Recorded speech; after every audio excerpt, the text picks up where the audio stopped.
Hey, it's Maddie, and tonight I'm going to be reading And to Think That I Saw It on Mulberry Street by Dr. Seuss. When I leave home to walk to school, Dad always says to me, "Marco, keep your eyelids up and see what you can see." But when I tell him where I've been and what I think I've seen, he looks at me with sternly says, Your eyesight's much too keen. Stop telling such outlandish tales. Stop turning minnows into whales. Now what can I say when I get home today? And all the long way to school and all the way back, I looked and I've kept very carefully track. But all that I've noticed, except my own feet, was my horse and wagon on Mulberry Street. That's nothing to tell of. That won't do, of course. Just a broken down wagon that's drawn by a horse. That can't be my story. That's only to start. I'll say that a zebra was pulling my cart. And that is the story that no one can be when I say that I saw it on Mulberry Street. Yes, the zebra is fine, but I think it's a shame such a marvelous beast with a cart that's so tame. The story would really be better to hear if the driver I saw was a charioteer, a golden blue chariot, something to me, rumbled like thunder down Mulberry Street. No, it won't do at all. A zebra's too small. A reindeer is better. He's as fast and his fleet. And he looked mighty smart on old Mulberry Street. Hold on a minute, there's something wrong. A reindeer hates the way it feels to pull a thing that runs on wheels. He'd be much happier instead if he could pull a fancy sled. A reindeer, a sled? Say, anyone could think of that. Jack or Fred or Joe or Nat. Say, even Jane could think of that. But it isn't too late to make one little change. A sleigh and an elephant. There's something strange. I'll pick one with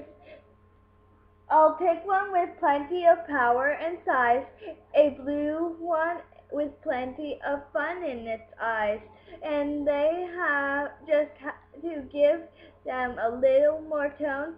He'll have a Raja with rubies perched high on a throne. Say, that makes a story that no one can beat when I say that I saw it on Mulberry Street. But now I don't know. It still doesn't seem right.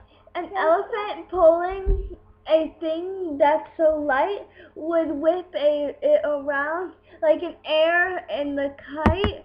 But he looks simply grand with a great big bass band. A band that's so good should have someone to hear it.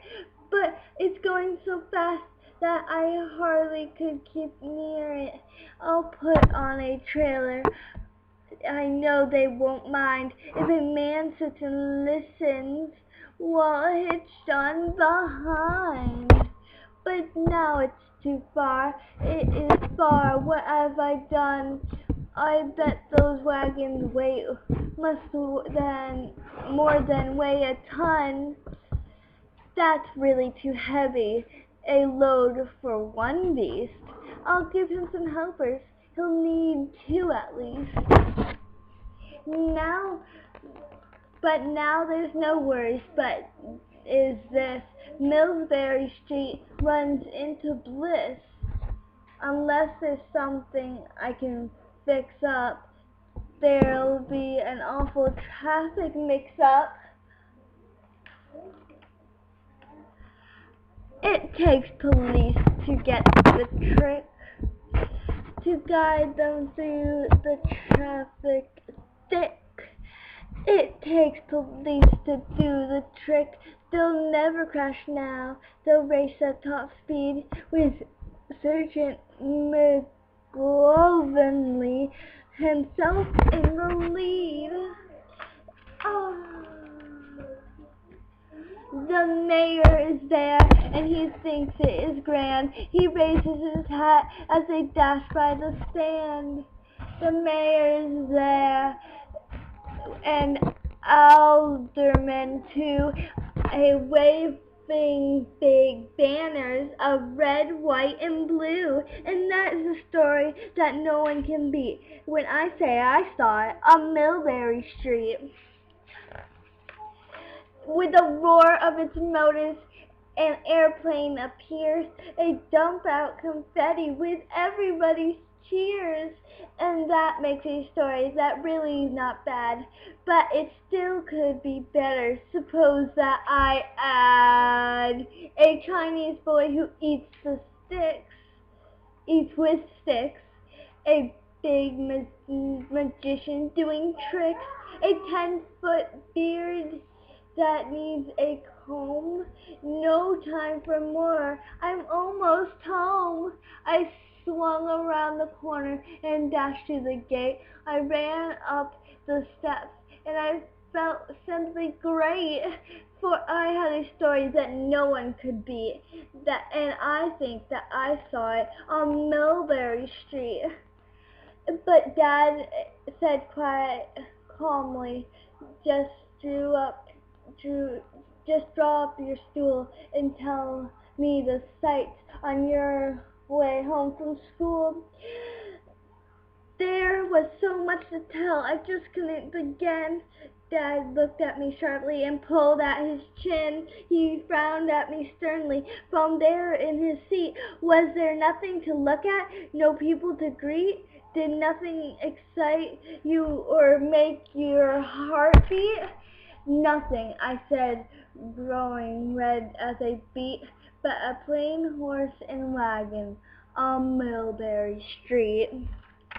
So that was me reading And to Think That I Saw It on Mulberry Street by Dr. Seuss. Again, it was me reading it, Maddie, me reading this awesome story. So, bye!